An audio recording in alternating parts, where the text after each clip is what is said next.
Hi everyone. ఈ వీడియోలో మీకు ఉగ్గు ఎలా ప్రిపేర్ చేసుకోవాలో అనేది చెప్తాను. దానికంటే ముందు నా ఛానల్ని ఎవరైనా ఫస్ట్ టైం చూస్తే కనుక please like, share and subscribe.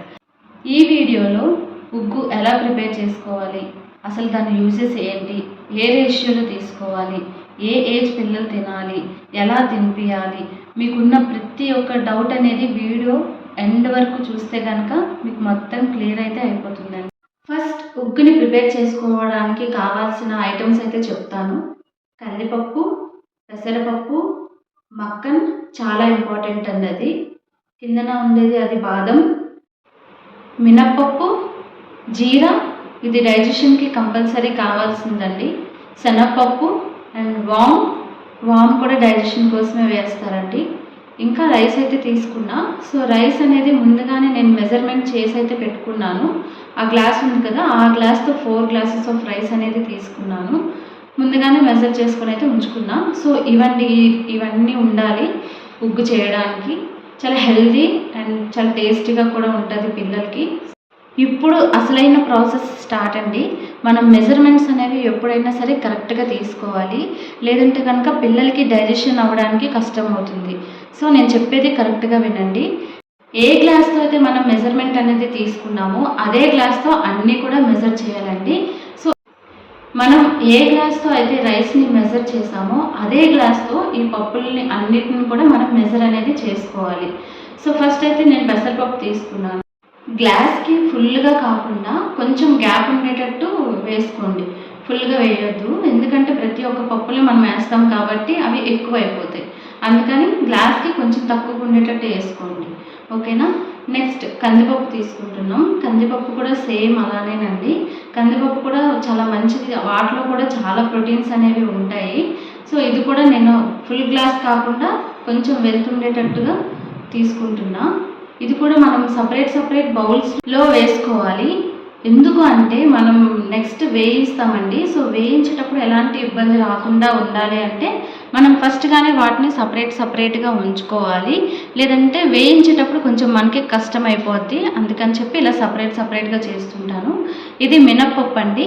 మినప్పప్పు కొంచెం ఎక్కువ వేసినా ఏం కాదు, ఇది తొందరగానే డైజెషన్ అనేది అయిపోతుంది.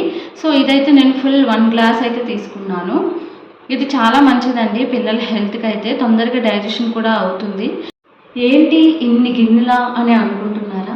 మన పిల్లల కోసం ఆ మాత్రం చేయలేమా చెప్పండి. అవేమి పెద్దగా మనకి బౌల్స్ అయితే అయిపోవండి. కాకపోతే కొంచెం ఈజీగా మంచిగా టేస్టీగా రావాలి అంటే కొంచెం కష్టపడాలి అంతే. నెక్స్ట్ శనగపప్పు అయితే తీసుకున్నాను. ఈ శనగపప్పు అనేది చాలా తక్కువ తీసుకోవాలండి, ఎందుకంటే కొంచెం గ్యాస్ ప్రాబ్లం అనేది ఇస్తుంది. జనరల్గా పెద్దవాళ్ళకే ఇది కొంచెం ఇబ్బంది, అలాంటిది చిన్నపిల్లలకి ఇంకా ఇబ్బంది అవుతుంది కాబట్టి కొంచెం తక్కువ తీసుకోవాలండి. 1/2 గ్లాస్ కన్నా తక్కువే నేను తీసుకున్నా. ఇది కూడా సపరేట్గా ఒక బౌల్లోనే వేసేసుకోండి. ఇవన్నీ కూడా మనం వాష్ చేయాల్సింది కూడా ఉంటుంది, అందుకని అన్నీ సపరేట్గా ఉంచుకోవాలండి. నెక్స్ట్ అయితే నేను ఇప్పుడు మక్కన్ తీసుకున్నా. ఈ మక్కన్ అనేది హై ప్రోటీన్, ఇంకా బ్రెయిన్ డెవలప్మెంట్కి కూడా చాలా బాగా యూజ్ చేస్తుందండి. చాలా యాక్టివ్గా ఉంటారు పిల్లలు ఇవి తినడం వల్ల. అవి చూడడానికి చాలా ముద్దుగా కూడా ఉంటాయి. వీటిని ఏం చేయాల్సిన అవసరం లేదు. అది నేను 50 గ్రామ్స్ అయితే తీసుకున్నాను. సో దాన్ని వాష్ చేయడం అలాగే ఏమి చేయకూడదండి, డైరెక్ట్ మనం వేయించుకునేటప్పుడు వేయించుకోవడమే. ఇప్పుడు ఈ బాదం తీసుకుంటున్నా కదండి. ఈ బాదం ఎలా తీసుకోవాలి అంటే ఉన్నాయి కదా అని ఎక్కువ వేసేవద్దండి, పిల్లలకి డైజెషన్ అనేది ఇష్యూ వస్తుంది. అందుకని ఒక గ్లాస్కి 6 బాదం మాత్రమే వేసుకోవాలి, ఎక్కువ వేయకండి. 6 మాత్రమే వేయండి, ఓకేనా. కౌంట్ చేసుకొని వేసుకోవచ్చు. ఇంకా డ్రై ఫ్రూట్స్ యాడ్ చేయాలి అని అనుకుంటే వాల్నట్స్ అనేవి మీరు యూజ్ చేసుకోవచ్చు అండి, ప్రాబ్లం ఏమి ఉండదు, కొంచెం తీసుకోవచ్చు. ఇది జీరా అండి. జీరా అనేది కంపల్సరీ, ఇప్పుడు ఏం వాడడం కానీ వేయించేటప్పుడు మనం ఇది యూజ్ చేస్తామన్నమాట. ఇంకా మధ్యలో కూడా నేను కొన్ని టిప్స్ చెప్తాను. మిక్సీ చేసిన తర్వాత కూడా ఒక ఐటమ్ అయితే నేను మిక్స్ చేస్తానన్నమాట. సో అదంతా కూడా మీరు తెలుసుకోవాలంటే వీడియో ఎండ్ వరకు అయితే మీరు తప్పనిసరిగా చూడండి. ఇప్పుడు ఇవన్నీ కూడా వాష్ చేసుకోవాలండి. 1 బై 1 వాష్ చేసుకొని నీట్గా ఇవన్నీ కూడా మనం డ్రై చేసుకోవాలన్నమాట. ఫస్ట్ అయితే ఇప్పుడు వాష్ చేసేద్దాం ప్రతి ఒక్కటి కూడాను. చాలామంది ఇక్కడ చేసే పెద్ద తప్పు ఏంటంటే చాలామంది వాష్ చేయకుండానే ఉగ్గు అనేది ప్రిపేర్ చేసేస్తారండి. పాపం చిన్నపిల్లలు కదండి, మనమైతే పప్పు కూరలు వండుకునేటప్పుడు ఎలా అయితే వాష్ చేసుకుంటామో వాళ్ళకి కూడా ఒక ఫుడ్ అనేది మనం ప్రిపేర్ చేస్తున్నాం కాబట్టి కంపల్సరీగా వాష్ అనేది చేయాలండి. అప్పుడు రోజుల వాళ్ళు ఎన్నో చెప్తారు, నాకు కూడా చాలా చెప్పారండి. నాకు ఎక్స్పీరియన్స్ కాబట్టి నేను మీకు షేర్ చేసుకుంటున్నా. మన పిల్లల కోసం మనమే ఆలోచించి కొంచెం ఓపిక తెచ్చుకొని ఏదైనా కొంచెం ముందుకి ప్రొసీడ్ అవ్వాలి అండి. వాళ్ళు చెప్పారు కదా అని చేసేయొద్దు. మీకు ఒక ఆలోచన అనేది ఉంటుంది కదా, సో ఒక్కసారి మీరే ఆలోచించండి. వాష్ చేయకుండా చేస్తే దాంట్లో అసలు ఎంత డస్ట్ ఉంటుంది అనేది. సో వాషింగ్ అయితే అయిపోయిందండి. నేను ఇలా ప్లేట్స్లో సపరేట్గా పెట్టయితే ఎండలో అనేది పెట్టేశాను. ఆ వాటర్ ఏంటి అంటే సమ్మర్ వచ్చింది కదండి, సో ఏవైనా బర్డ్స్ ఇవి వచ్చి తాక్కుంటాయిలే అని చెప్పి రోజు అక్కడైతే నేను కొంచెం పెడతాను. మీరు కూడా నాలాగే ప్లేట్స్లోనే పెట్టాలని అయితే ఏమీ లేదండి. ఒక పెద్ద ప్లేస్ ఉందనుకోండి, పెద్ద కాటన్ గుడ్డ ఒకటి వేసుకొని దానిపైన సపరేట్గా ఇవన్నీ కూడా వేసుకుంటే చాలా ఫాస్ట్గా అయిపోతుందండి. ఇవి ఎక్కువసేపు పట్టదు, 2 hours డ్రై అయిపోతుంది. సో మీరు ఏమి టెన్షన్ పడాల్సిన అవసరం లేదండి. ఇవంతా కూడా 1 dayలోనే మీరు అన్నీ కూడా చేసేయచ్చు, వెంటనే డ్రై కూడా అయిపోతాయి కాబట్టి. సో ఇప్పుడైతే నేను వేయించడం ఎలా అనేది నేను మీకు చెప్తాను. ఎందుకు సపరేట్గా ఉంచుకున్నా అంటే కొన్ని పప్పులు తొందరగా వేగిపోతాయండి, కొన్ని పప్పులు లేట్గా వేగుతాయి. సో మనం అన్నీ మిక్స్ చేసి ఒకేసారి వేస్తామనుకోండి సరిగ్గా వేగవు. అవి మనం ఒక 1 month 2 months అలా స్టోరేజ్ చేసినా సరే పోతుందన్నమాట. అందుకని చెప్పి ఒకటి సింగిల్గా కొంచెం టైం పట్టినా సరే ఒకటి ఇంకా అలా వేయించుకోవాలండి. వేయించుకున్న తర్వాత మీరు అన్నీ కూడా మిక్స్ చేసుకోవచ్చు, ఎలాంటి ప్రాబ్లం లేదు. కానీ వేయించేటప్పుడు మాత్రం సపరేట్గానే వేయించండి. నేను ఎందుకు ప్లేట్లో వద్దన్నా అంటే మీరు గమనిస్తున్నారా, ప్లేట్లో బాగా అతుక్కుంటుంది అనమాట. ఎండిపోయిన తర్వాత అతుక్కుంటుంది. అదే మీరు క్లాత్లో కనుక డ్రై చేశారనుకోండి మీకు ఇంకా కొంచెం ఈజీ అవుతుంది. అందుకనే క్లాత్ అనేది యూజ్ చేసుకోండి అని చెప్తున్నాను. అవి వేగిపోయాయి అని తెలుసుకోవడానికి లైట్ బ్రౌనిష్ కలర్లోని చేంజ్ అవుతుంది. ఇంకొక డిఫరెంట్ స్మెల్ కూడా వస్తుందండి, చాలా బాగుంటుంది. ఆ స్మెల్ కూడా మీకు అర్థమైపోద్ది చూస్తూ ఉంటే కనుక. అది కొంచెం అలాగా ఫ్రై చేస్తుంటే లైట్ బ్రౌన్ కలర్లో అయితే వస్తుంది. ప్రతి ఒక్కటి అంతేనండి, లైట్ బ్రౌనిష్ కలర్లో వచ్చిన తర్వాత మీరు తీసి ఒక బౌల్లో అయితే వేసుకోండి. అన్నీ ఒకటే కదా అని స్కిప్ చేసి వెళ్ళిపోకండి. మధ్యలో నేను కొన్ని ప్రాసెసింగ్ కూడా చెప్తాను, ఏమేమి ఉండాలి ఏమేమి ఉండకూడదు, ఎంత వేసుకోవాలి అనేది కూడా నేను చెప్తూ ఉంటాను. సో స్కిప్ చేయకుండా చూసుకోండి మీరే వీడియో. ఇప్పుడు ఇది మినపప్పు అండి. మినపప్పు కూడా చాలా తొందరగానే అయిపోతుంది. ఇది కూడా లైట్ బ్రౌనిష్ కలర్ రావాలి, ఇంకా కొంచెం డిఫరెంట్ స్మెల్ అనేది వస్తుంది యాజ్ ఇట్ ఈస్గా.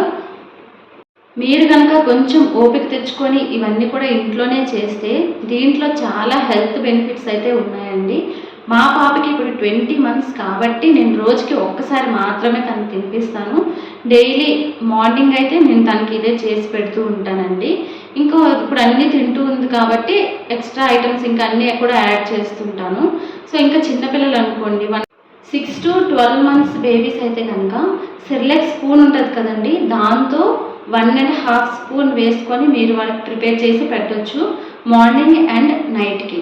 అదే 1 year దాటిన తర్వాత మాత్రం 1 నుంచి 1.5 year వరకు అయితే 2 times పెట్టండి, మార్నింగ్ నైట్. కాకపోతే క్వాంటిటీ అనేది పెంచండి. ముందు 1.5 కాబట్టి ఇప్పుడు 2.5 పెంచాలి. మళ్ళీ 1.5 year దాటిన తర్వాత నేనైతే వన్సే పెడుతున్నా అండి. ఎందుకంటే 1.5 year తర్వాత వాళ్ళకి కొంచెం టీత్ అనేవి రావడం మొదలవుతాయి కాబట్టి ఇంకా ఎక్స్ట్రా ఐటమ్స్ కూడా తినే అవకాశాలు ఎక్కువ ఉంటాయి కాబట్టి ఇది కొంచెం తక్కువ చేసి వేరే ఐటమ్స్ కూడా మనం ఎక్కువ పెట్టేటట్టు ఉండాలి.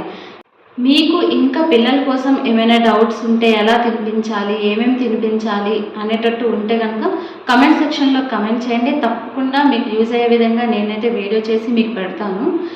ప్రెజెంట్ అయితే ఇప్పుడు ప్రాసెసింగ్లోకి వెళ్ళిపోదాం. రైస్ చూసారా అండి, ఎక్కువ క్వాంటిటీ ఆఫ్ రైస్ ఉంటుంది కాబట్టి మనం కొంచెంగానే వేయించుకోవాలి. అంతా ఒకేసారి వేయించుకుంటే మాత్రం సరిగ్గా అవ్వదండి. అది కొంచెం పొడిగా రావాలి, అంటే మన చేతికి తీసుకుంటే అది బ్రేక్ అవ్వాలన్నమాట, అప్పుడే అది అయినట్టు. ఇంకా రైస్ యొక్క స్మెల్ కూడా చాలా బాగా వస్తుంది. ఇప్పుడు అరిసెలు ఇవన్నీ చేస్తాం కదా, సో వాటికి ఎలా అయితే స్మెల్ వస్తుందో రైస్కి కూడా అలానే స్మెల్ వస్తుందండి. ఎందుకు చెప్తున్నా అంటే మంచిగా వేయించుకోవాలి అని. మనం ఒక 1.5 month వరకు 2 month వరకైనా స్టోరేజ్ చేస్తాం కాబట్టి అది కొంచెం ఉండలు కట్టేస్తుంది. మంచిగా వేయించుకోకపోతే కనుక ఉండలు కొంచెం బూజు కట్టినట్టు అయిపోద్ది. సో మొత్తం కూడా వేస్ట్ అయిపోద్ది కాబట్టి కొంచెం నీట్గా జాగ్రత్తగా వేయించుకోండి. చూసారా, రైస్ అనేది కొంచెం కిందన అడుగంటడం మొదలైంది. మనం కొంచెం కానీ ఇగ్నోర్ చేసామనుకోండి రైస్ అనేది మాడిపోద్ది, ఐటెం మొత్తం వేస్ట్ అయిపోద్ది. సో చాలా జాగ్రత్తగా అది వేయించినంత వరకు అక్కడే ఉండి కొంచెం వేయిస్తూనే ఉండాలి, లేదంటే వేస్ట్ అయిపోద్దండి. సో ఇప్పుడు రైస్ అయితే అయిపోయింది, లైట్ బ్రౌనిష్ కలర్లో అయితే వచ్చింది. సో ఆ రైస్ని కూడా తీసి ఇంకా పెద్ద బౌల్లో వేసుకోండి. ఇవన్నీ కూడా సరిపోయినంత ఒక పెద్ద బౌల్ అనేది తీసుకొని ఆ పెద్ద బౌల్లో ఈ పప్పులు ఈ రైస్ కూడా వేసుకోండి. అన్ని పప్పులు రైస్ అన్నీ మిక్స్ చేసినా సరే ఇంకా మనకి ఎలాంటి ప్రాబ్లం అయితే ఉండదండి, ఎందుకంటే ఇంకా మిక్సీ పట్టాల్సిందే ఒకటే ఉంది కాబట్టి. ఇప్పుడు మక్కన్ అనేది ఒకటి తీసుకుంటున్నాను. ఇది జనరల్గా చాలామంది అయితే యూజ్ చేయరు, కానీ ఇది చాలా మంచిదండి పిల్లలకి, పెద్దవాళ్ళకి కూడా మంచిదే. కానీ ఇప్పుడు పిల్లల వీడియో కాబట్టి పిల్లల కోసం చెప్తున్నా. ఇది ఎక్కువ హై ప్రోటీన్ ఉంటుందండి, ఇంకా ఫైబర్ కూడా ఉంటుంది. సో వాళ్ళకి ఏంటంటే ఈజీగా డైజెషన్ కూడా అవుతుంది, వాళ్ళకి బ్రెయిన్ డెవలప్మెంట్కి యూజ్ అవుతుంది, ఇంకా వాళ్ళ యొక్క వెయిట్ గెయిన్కి యూజ్ అవుతుందండి. ఇది మాత్రం మస్ట్ అండ్ షుడ్ యూజ్ చేసి ఒకసారి మీరు ట్రై చేసి కమెంట్ సెక్షన్లో కమెంట్ చేయండి మీ పిల్లలకి ఎలా ఉంది అనేది. ఈ మక్కన్ చాలా ఫాస్ట్గా బ్రౌనిష్ కలర్ అనేది వచ్చేస్తుందండి. మనం వేట్లోని కూడా మిక్స్ చేయకూడదు. ఇది ఇప్పుడు పప్పులు ఇవన్నీ కూడా అక్కడ మిక్స్ చేస్తున్నా కదా, సో అన్నీ మిక్స్ చేసేమన్నా అని చెప్పి ఇది కూడా మిక్స్ చేసేయొద్దండి. ఇది సపరేట్గా అయిపోయినాక ఒక బౌల్లోనే తీసుకోవాలి. ఎందుకు ఈ సపరేట్గా తీసుకోవాలి అని అనుకుంటున్నారా? ఎందుకంటే ఇవి బాల్స్లో ఉన్నాయి కదండి. సో ఈ బాల్స్వి డైరెక్ట్గా మీరు మిక్సీలో వేశారనుకోండి ఇది చక్కగా పౌడర్ అవ్వదు. అందుకని చెప్పి కొంచెం వేయించినాక ఒక ప్లేట్లో సపరేట్గా తీసుకొని అవి కొంచెం చల్లగా అయిన తర్వాత వాటిని స్మాష్ చేయండి. స్మాష్ అంటే ముక్కలు చిన్న చిన్న ముక్కలుగా చేయాలన్నమాట. అది మీరు ఏ విధంగా చేసుకున్నా పర్లేదు, హ్యాండ్తో చేసినా పర్లేదు, గ్లాస్తో చేసుకున్నా పర్లేదు. నేనైతే ఇక్కడ గ్లాస్ని యూజ్ చేశానండి, గ్లాస్తో యూజ్ చేసుకొని స్మాష్ అనేది చేశాను. చూడండి అవి కొంచెం బ్రౌనిష్ కలర్లోకి అయితే వచ్చాయి. సో అవి బ్రౌనిష్ కలర్లో వచ్చిన తర్వాత సపరేట్గా ఒక ప్లేట్లో తీసుకొని కొంచెం చల్లారనివ్వండి. అంతలోగా ఇంకా చాలా ఉన్నాయండి, అన్నీ ఇలా వేయించి పెట్టుకోవడమే కదా అని అనుకోవద్దు. ఇంకా బాదం, జీరా, వామ్ ఇవన్నీ కూడా ఏ రేషియోలో వేసుకోవాలి అనేది నేను మీకు ఇప్పుడు చెప్తాను. ఫస్ట్ అయితే ఇవైతే ఒక తీసి ఒక పక్కన అయితే పెట్టుకోండి. ఇవి చల్లారే లోపల ఆ ప్రాసెస్ అనేది మనం చేసేసుకోవచ్చు. సో కొంచెం టైం సేవ్ అనేది అవుతుంది కాబట్టి ఇది నేను ఫస్ట్ వేయించి సైడ్ అయితే పెట్టుకున్నా. నెక్స్ట్ ఇప్పుడు బాదం తీసుకోండి. బాదంలోనే మనం జీరా, వామ్ కూడా మిక్స్ అనేది చేసుకోవాలి. బాదం నేను ముందు చెప్పా కదండి మీకు ఒక గ్లాస్కి 6 మాత్రమే తీసుకోవాలి అని. సో అదే క్యాలిక్యులేట్ చేసి నేను తీసుకున్నాను. మొత్తం 24 బాదం అండి అవి. ఇప్పుడు నేను జీరా అయితే తీసుకుంటున్నా. మనకి 4 గ్లాసెస్ ఆఫ్ రైస్ కాబట్టి నేను 3 స్పూన్స్ ఆఫ్ జీరా అనేది వేశాను. ఇవన్నీ ఐటమ్స్లో రైస్ తప్ప ఏది లేకపోయినా సరే కొంచెం అడ్జస్ట్ అయిపోవచ్చు, కానీ జీరా అనేది మాత్రం కంపల్సరీ ఉండాలండి, లేదు అంటే పిల్లలకి స్టమక్ పెయిన్ వస్తుంది. జీరా ఇంకా వామ్ ఈ రెండు మాత్రం కంపల్సరీ ఉండాలి, ఎందుకంటే వాళ్ళకి డైజెషన్ ఈ రెండిటి వల్లే అవుతుంది. మనం ప్రతిసారి జనరల్గా చాలామంది ఏం చేస్తారంటే జీరా ఇంకా వామ్ ఈ రెండు సపరేట్గా పౌడర్ చేసి ఉంచుకుంటారు. అది వాళ్ళు ఉగ్గు చేసేటప్పుడు ఒక స్పూన్ అనేది వేసి కలిపేసి డైరెక్ట్ తినిపిస్తారనమాట. సో ప్రతిసారి మనం అలా చేసుకునే కన్నా ఒకేసారి ఇలా వేస్తే మొత్తం అన్నిట్లో మిక్స్ అయిపోతుంది కదండి, మనం సపరేట్గా వేయాల్సిన అవసరం లేదు. సో నేనైతే ఇలానే చేసుకుంటాను. జీరా అనేది 3 స్పూన్స్ వేసాను అండ్ వామ్ అనేది 1 టేబుల్ స్పూన్ మాత్రమే వేసానండి. ఇవి కొంచెం చాలా తొందరగా వేగిపోతాయి, కొంచెం జాగ్రత్తగా ఉండాలి, లేదంటే బ్లాక్ వచ్చేస్తుంది. సో బాదం, జీరా, వామ్ ఈ 3 కూడా ఇప్పుడు వేగిపోయాయండి. ఇంకా డైరెక్ట్గా మనం పప్పుల్లో వేసుకోవచ్చు, ఎలాంటి ప్రాబ్లం ఉండదండి. ఆ పక్కన మనం మక్కన అయితే పెట్టాం కదా, అది చల్లారే లోపల ఇవన్నీ కూడా మనం మిక్స్ చేసుకుందాం. ఇంకా మనకి గ్యాస్తో పని అయితే అయిపోయింది, ఎలాంటి పని లేదు గ్యాస్తో. సో అందుకే పక్కకు పెట్టేస్తున్నా. ఇవంతా కూడా ఇప్పుడు ఈ మిక్స్చర్ అనేది మనం మంచిగా మిక్స్ చేసుకోవాలి. ఎందుకు అంటే మనం మిక్సీ జార్ అనేది మనది చిన్నగా ఉంటుంది, ఈ మిక్సర్ అంతా మనకి ఒకసారి పట్టేది కదండి మిక్సీ జార్లో. సో మనం కలుపుకునేటప్పుడు ఎలా కలుపుకోవాలి అంటే ఒక గరిటెతో మనం తీసేటప్పుడు అన్నీ ఒక గరిటెలో ఉండేటట్టు చూసుకోవాలండి. అన్నీ అంటే మొత్తం అంతా పట్టేది కాబట్టి ఆ ఒక గరిటెలో మినపప్పు, శనగపప్పు అన్నీ ఉండేటట్టు చూసుకోవాలి. సో ఆ విధంగా మొత్తం అంతా కూడా స్ప్రెడ్ అయ్యే విధంగా కలుపుకోండి. సో మిక్సీ చేసేటప్పుడు మీకు ఈజీ అవుతుంది. అంతా ఒకేసారి మిక్సీ చేయాలని కూడా ఏమీ లేదు. మీకు ఇప్పుడు ఎమర్జెన్సీ మీ పిల్లలు ఏడుస్తున్నారు అంటే మీరు ఒక్క మిక్సీ జార్లో ఎంతైతే పడుతుందో అంత మిక్సీ చేసుకొని మీరు ఉంచుకోవచ్చు. అలా అని ఎక్కువ డేస్ ఇది మిక్సీ పట్టకుండా వదిలేయొద్దండి. మహా అయితే ఒక హాఫ్ డే వరకు మీరు ఉంచుకోవచ్చు. తర్వాత అయితే కనుక మిక్సీ పట్టేయండి. ఎందుకు ఊరికనే అలా ఓపెన్ ఎయిర్‌లో ఉంచడం. సో, మిక్సీ పట్టేయడమే బెటర్ అండి. సో, స్మాష్ చేయడం చెప్పాను కదా! హ్యాండ్‌తో అయితే ఫస్ట్ నేను ట్రై చేశాను స్మాష్ చేయడం. కొంచెం కష్టమైంది. అందుకని చెప్పి ఇంక నేను గ్లాస్‌తో అయితే స్మాష్ చేస్తున్నా. మీకు ఇంకా ఏమైనా కొత్తగా ఐడియాస్ వస్తే కనుక ఆ ఐడియా ఏదైనా ఉంటే కమెంట్ సెక్షన్‌లో కమెంట్ చేసి షేర్ చేసుకోండి. అందరికీ యూజ్ అవుతుంది. సో, నేనైతే ఇలా స్మాష్ చేసుకున్నా అండి. మనం మంచిగా స్మాష్ చేసుకొని అందులో కలిపితే కనుక మనకి మిక్సీ చేసుకోవడానికి ఈజీగా ఉంటుందని ఒక్క ఉద్దేశంతో మాత్రమే స్మాష్ చేసుకుంటున్నాం. లేదు అంటే డైరెక్ట్‌గా వేసేవాళ్ళం కదండీ. లేదంటే ఇంత కష్టం ఎందుకు చెప్పండి. కానీ కొంచెం కష్టపడితే కనుక పిల్లలకి చాలా మంచిదండి ఇది. సో, ఇప్పుడైతే నేనైతే స్మాష్ చేసేసాను. సో, అది మిక్స్ చేస్తున్నా. నేనైతే చాలాసేపు ట్రై చేశాను దీన్ని మిక్స్ చేయడానికి. ఎంత మిక్స్ చేస్తున్నా సరే సైడ్స్‌కి వెళ్ళిపోతుందండి. సో, అలా అని చెప్పి మనం మిక్స్ చేయకుండా వదిలేయలేము కదండీ. సో, మన ప్రయత్నం మనం చేయాలి. మిక్స్ అయితే నేను బాగా చేశాను. అయినా సరే సైడ్‌కి వెళ్ళిపోతుంది. అందుకని చెప్పి నేనేం చేశా అంటే మిక్సీ జార్‌లో వేసేటప్పుడే మనం ఏదైతే స్పూన్‌తో తీసుకొని వేస్తామో ఆ స్పూన్‌లో కనుక రాకపోతే కనుక మీరే కొంచెం అబ్జర్వ్ చేసి కొంచెంగా తీసుకొని వేసుకోండి. ఇప్పుడు సగం ప్రాసెస్ అయితే మనకి కంప్లీట్ అయిపోయిందండి. సగం కాదు 3/4 ప్రాసెస్ అయితే మనకి కంప్లీట్ అయిపోయింది.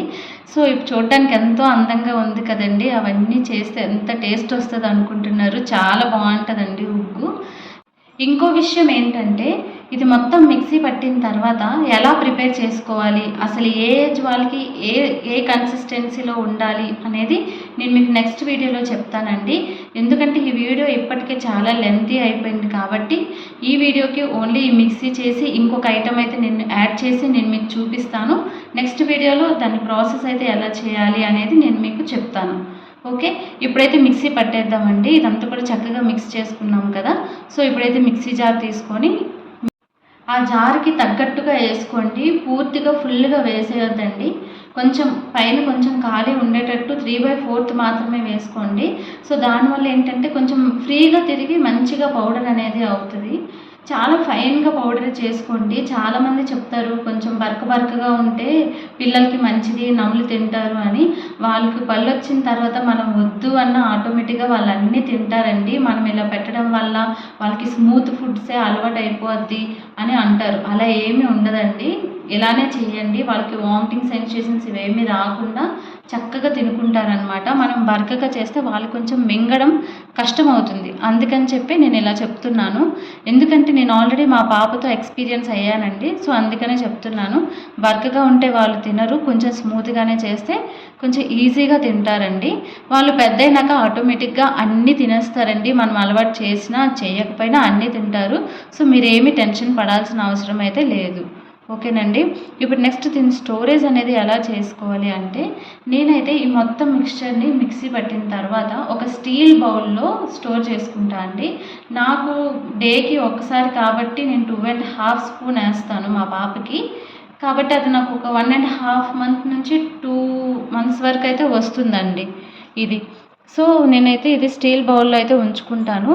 సపరేట్‌గా డైలీ యూసేజ్ కోసం ఇప్పుడు ఒక ప్లాస్టిక్ బాక్స్ అయితే మీకు చూపించాను కదా. దాంట్లో నేను స్టోరేజ్ చేసుకొని ఉంచుకుంటా. సో దట్ నేను ఈజీగా తీసుకోవచ్చు అని. మీకు చెప్పా కదండి లాస్ట్‌లో అయితే ఒక పౌడర్ అనేది నేను మిక్స్ చేస్తానని. సో, నేను మొత్తం అంతా కూడా మిక్సీ పట్టిన తర్వాత ఈ పౌడర్‌ని యాడ్ చేస్తున్నా. అదేంటి అంటే రాగి పౌడర్ అండి. సోడిపిండి పౌడర్ అది. సో, నేను 1 గ్లాస్ ఆఫ్ రాగి పౌడర్ తీసుకున్నాను. ఆ రైస్ మొత్తానికి నేను 1 గ్లాస్ ఆఫ్ రాగి పౌడర్ అయితే తీసుకున్నాను. స్టోరేజ్ మాత్రం స్టీల్ బాక్స్‌లోనే చేసుకోండి. నా వీడియో ఎవరికైనా కనుక యూస్‌ఫుల్ అనిపిస్తే please like, share and subscribe. మళ్ళీ ఇంకో మంచి వీడియోతో మీ ముందుకు వస్తా. Bye bye.